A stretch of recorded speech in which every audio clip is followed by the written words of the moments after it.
power chord tricks. Chances are you've played a power chord or two in your life. What we're going to talk about today is all the other notes that are sort of hovering or orbiting around your basic power chord grip. You can add those notes in for great musical effect. So I'm going to show you a bunch of cool musical stuff, and we're going to talk about the names of those notes and why they sound the way they do, all right?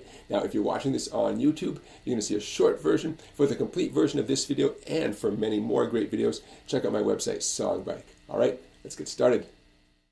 There are only two things you need to get started on today's video. First of all, a C power chord. Index finger, 5th string, 3rd fret, that's the root note, the note C.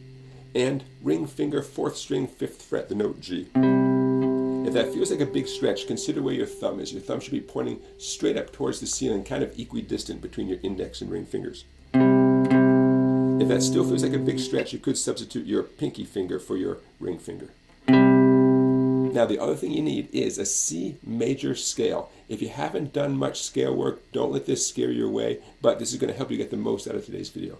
We have the note C, D, E, F, G, A, B, and then we come to the next C right there.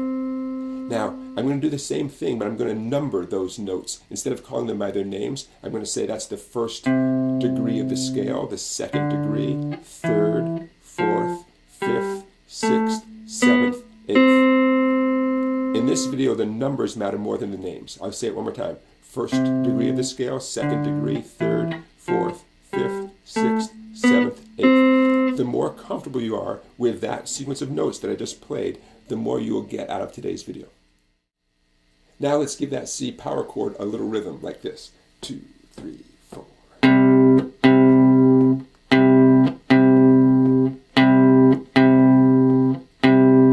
Okay, that rhythm is going to be the foundation for today's video. Next, let's start adding in notes from the C major scale. So we already have the 1st degree of the C major scale, that's C right there. So let's add in the D, 5th string, 5th fret. I can just play it, I can slide into it, I can do a little hammer on. Check this out.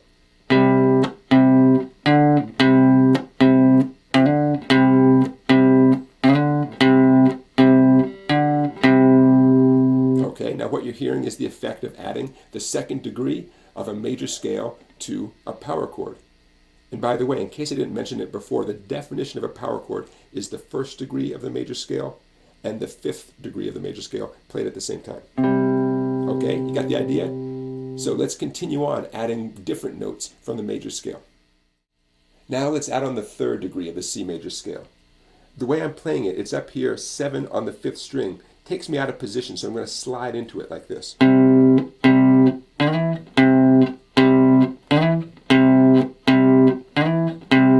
By the way, if I slid only up to 6, that's the note E flat. That's the flatted 3rd of the C major scale. Creates kind of a nice dark minor effect. Check this out.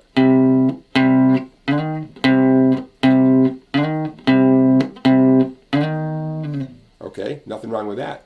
How about the 4th degree of the C major scale? That's that note right there. It's the note F, 3rd fret on the 4th string.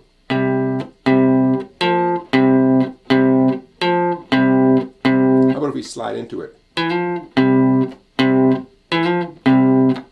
of interesting effect. Now we already have the 5th degree of the C major scale under our ring finger, but what if we did the flatted 5th? That's that note right there, 4th string, 4th fret. Check this out. Here's my basic power chord. Watch this effect.